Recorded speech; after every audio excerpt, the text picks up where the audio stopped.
isiititti gara maatii isii deebiti. Akka nu qarqaartan kabajaan sin gaafanna. Odeeffannoo dabalataa footoo ishii kana ilaaltanii lakkoofsa paaspoortiitis isiniif ergina. Adaraa intala toonaa barbaada. Na dhukkubaa mucayyoo too yaade akka bishaanii dheebodhee akka minaanii beelee akkan arguun barbaade. Yoo na dhukkubuu na biraa deemte akkan argadhuun barbaade. Lafa dhiyoo keessatti anuu kufeetan ka'a. Nan rakkate nanuu ilmootii nan dheebodhe nan beelee akka qarqaarsa naa gootan. Ilmoo koo akka bishaanii dheebodhee akka minaanis beela'eera. Ani ofii kiyyaayyuu nan dhukkubsadhaa. Har'a nan ka'aa boru nan kufaa. Kanaaf ilmoo koo ijaan arguutii barbaada. Adaraa keessan adaraa haadhummaa ilmoo koo na barbaadadha. Ilmoon koo bakka jirtu nan beeka garuu qaama seeratiinis ta'ee qaama ishii gargaaru waan hin qabneef adaraa na birmadha jechaa jirti jechuudha haati keenya. Ashamaa harika fuunee hordoftoonni kennaan jaalalaa akkam jirtu nagaa keessanii annagaadha rabbiin galannaa ta'u isinis nagaa akka taatan abdii guddaan qaba. Lammallee lafa jirtanitti nagaa taasiniin jedha obboloota koo nagaan ba'anii nagaadhaan deebi'anii gara biyya ofiitti galuun waa salphaa miti isiniin jedha. Har'a jechuudha dhaabsa armee keenya tokko isin biraan gahuudhaaf fideetiin jira. Hamma dhumaatti dhaggeeffadhaa adaraa keessan karaa dandeessaniin armee keenya kana gargaara jechuudha. Haadha jechuun ishuma kan keenya sana gaafa otoo hin dubbisiin bulle halkan nu bari'uu didu akkasuma immoo gaafa nu dhabde ishiinillee uffata buustee kan nuuf maraattudha jechuudha. Gara haadha fi gara ilmoo isa wal yaadu sana ilaalati adaraa keessan karaa dandeessanii sheer gochuudha yookiin warra qaamichi ilaallatu biraan ga'aa isiniin jedha obboloota koo. Akkasuma immoo kadhannaa keessaniin akka amantaa keessanitti jechuudha obboleettiin kun hidhaa sana keessaa akka baatuuf adaraa keessan adaraa jaalala namummaa adaraa jaalala haadhummaa adaraa obbolummaa isiniin jechuuti nan barbaada.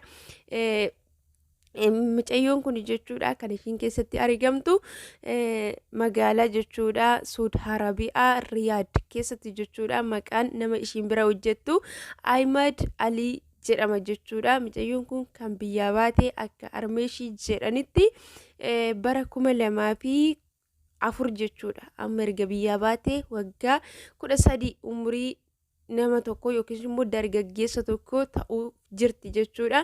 Waggaa 13 kana keessatti miindaa tokko malee dadhabbii wajjin dararamuu wajjin dandeesse jechuudha.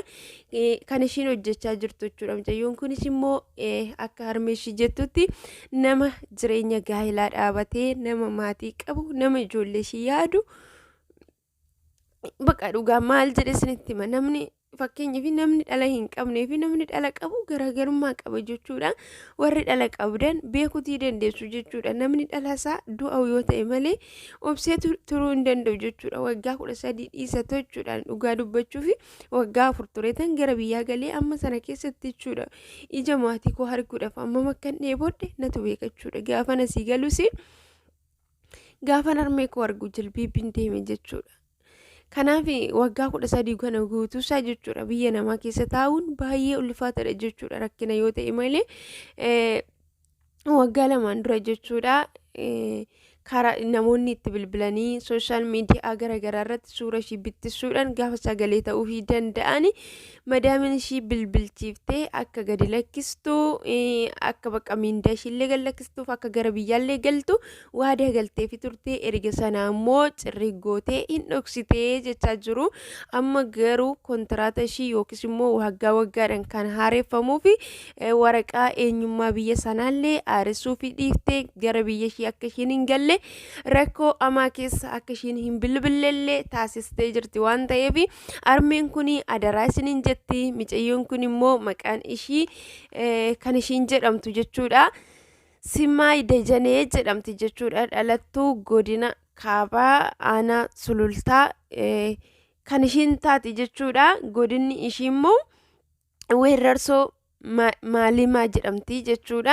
Kanaaf obboloota koo suura ishii akkasuma immoo viidiyoo ishiillee asirra jira waan ta'eef adaraa keessan gara sooshaal miidiyaa qabdan hundumaan jechuudha maatii ishiitiif barbaaduu akka dandeessan akkasuma immoo biiroon jechuudha imbaasiin biyya Saa'ud Arabiyaa keessa jirtan Itoophiyaadhaaf dhaabattanii adaraa keessan adaraa isa isin uume adaraa haadha keessanii adaraa ilmoo keessanii ilmoo kan qabdan obboleettii kan qabdan adaraa obboleettii keessanii sin qabeera adaraa haadha kana jechuudha odoo ilmoo ishiitiif boossu ilmoo ishiitis odoo ilmoo ishiitiif boossu otoo maatii ishii armee ishiitiif boossu otoo dheebottu odoo maallaqa ishii dafqa ishii otoo hin argatin akka biyya sana keessatti wanti tokko rakkinni akka irra hin geenye adaraa keessan akka gargaartan jaalalaanan isin gaafadha.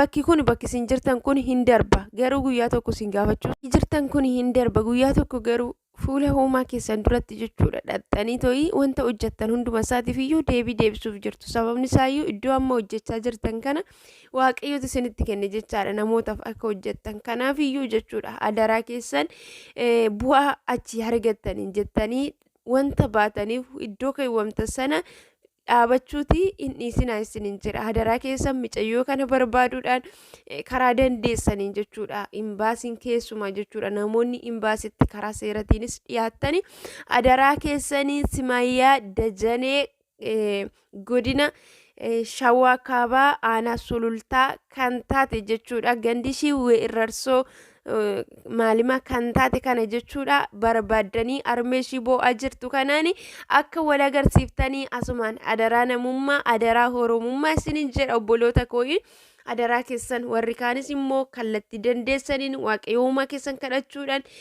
akkasuma immoo viidiyoo jechuudha nama kana jechuudha karaa dandeessa sooshaal miidiyaa garagaraa irratti sheer gochuufini armee kana gargaaraa isiniin jedha waaqayyo immoo jechuudha obboleettii keenya inni kaleessa ishii eege inni kaleessa ishii gargaare inni kaleessa biyya ishiitti ishii baase nagaan gara biyya ishiitti deebisee ishii hagalchu isiniin jedha obboloota koo biyya namaa keessatti nagaan ba'uu beekama malee nagaan galuun hin beekamu jechuudha nama dhala qabu dhiisatu jechuudha namni dhala hin qabne iyyuu namni akka keenya iyyuu yeroo jechuudha yeroo dheeraadhaan booda yeroo sammuusaa cinqamee gara maraatummaatti kan deemu waaqayyo sammuu ishii haa eegu nagaan ishii haa galchu harka ishii qabee jiru kana keessa ishiidhaan haa baasu isiniin jedha.